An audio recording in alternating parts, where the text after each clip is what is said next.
بسم اللہ الرحمن الرحیم. السلام علیکم ڈیئر اسٹوڈنٹس.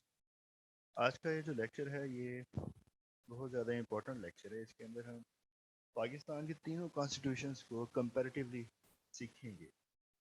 تو اگر آپ پولیٹیکل سائنس کے اسٹوڈنٹ ہیں تب بھی، اور اگر آپ ون پیپر میں اپیئر ہونا چاہتے ہیں P P S C F P S C کے اندر تب بھی یہ لیکچر آپ کے لیے امپورٹنٹ ہے. My name is Mohammad Wajid, as all of you already know. یہ تو ہمیں پتا ہے کہ پاکستان کے اندر اب تک 3 کانسٹیٹیوشنز آئے ہیں، لیکن اگر ہم بات کریں پاکستان کا جو ارلیسٹ کانسٹیٹیوشن تھا اس کو انٹرم کانسٹیٹیوشن کہتے ہیں. پاکستان جب آزاد ہوا تھا 1947 میں، تو نئی اسٹیٹ کے لیے ڈیفینیٹلی ایک میکینزم چاہیے ہوتا ہے. وہ میکینزم کیا ہوتا ہے؟ اس میکینزم کو کہتے ہیں کانسٹیٹیوشن. پاکستان کے پاس اپنا کانسٹیٹیوشن نہیں تھا. Government of India independence act جو تھا اس کے اندر یہ طے کیا گیا کہ جو 1935 والا کانسٹیٹیوشن تھا وہ ایز انٹرم کانسٹیٹیوشن پاکستان میں تب تک رہے گا، مطلب دونوں اسٹیٹس کے اندر، دونوں ڈومینینز ان کو کہا گیا تھا، دونوں ڈومینینز میں تب تک رہے گا جب تک یہ اپنا کانسٹیٹیوشن فریم نہیں کر لیتی. تو پاکستان کا جو پہلا کانسٹیٹیوشن تھا وہ 1956 میں بنا، لیکن اس سے پہلے تک پاکستان جو ہے وہ ایک ڈومینین کا اسٹیٹس تھا پاکستان کے پاس.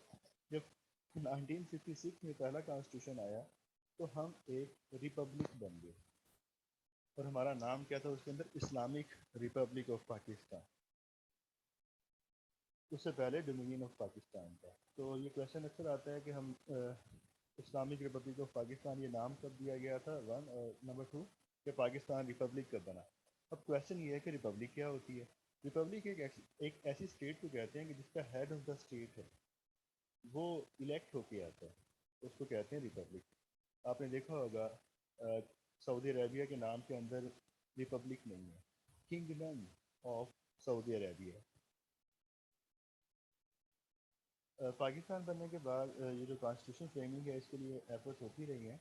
تو جو پہلی سکسیزفل ایفرٹ تھی دیٹ واز آبجیکٹیو ریزولوشن، جو کہ 7 مارچ 1949 کو پیش ہوئی تھی. لیاقت علی خان نے اس کو پیش کیا تھا اور یہ 12 مارچ کو اپروو ہوئی تھی. آبجیکٹیو ریزولوشن کو پاکستانی کانسٹیٹیوشن کا میگنا کارٹا بھی کہتے ہیں. میگنا کارٹا بیسیکلی ایک برٹش ایگریمنٹ تھا جو کہ 1215 میں ہوا تھا. اس کو فرسٹ بل آف رائٹس بھی کہتے ہیں دا ورلڈ. اس کو پھر یہ کہا گیا کہ یہ پاکستان کے ہر آئین کا حصہ ہوگا، اور 1985 میں ضیاء الحق نے اس کو پاکستان کی کانسٹیٹیوشن کا باقاعدہ حصہ بنا دیا. اور آبجیکٹیو ریزولوشن کو preamble of the Pakistani constitution بھی کہتے ہیں. اس کے اندر کچھ پرنسپلز طے کیے گئے. ان پرنسپلز کے اندر جو سب سے امپورٹنٹ ہے that was the sovereignty belongs to almighty Allah. تو پاکستان کے اندر جو خود مختاری ہے، جو اقتدار اعلیٰ ہے، جو سب سے بڑا آرڈر ہے وہ کس کا ہوگا؟ وہ اللہ تعالیٰ کا ہوگا. تو جس کے پاس ساورنٹی ہوتی ہے، آپ کا ایگزیکٹو اور لیجسلیچر کا جو شعبہ ہوتا ہے یہ اسی کو اکاؤنٹیبل ہوتا ہے پریکٹیکلی، تھیوریٹیکلی سوری.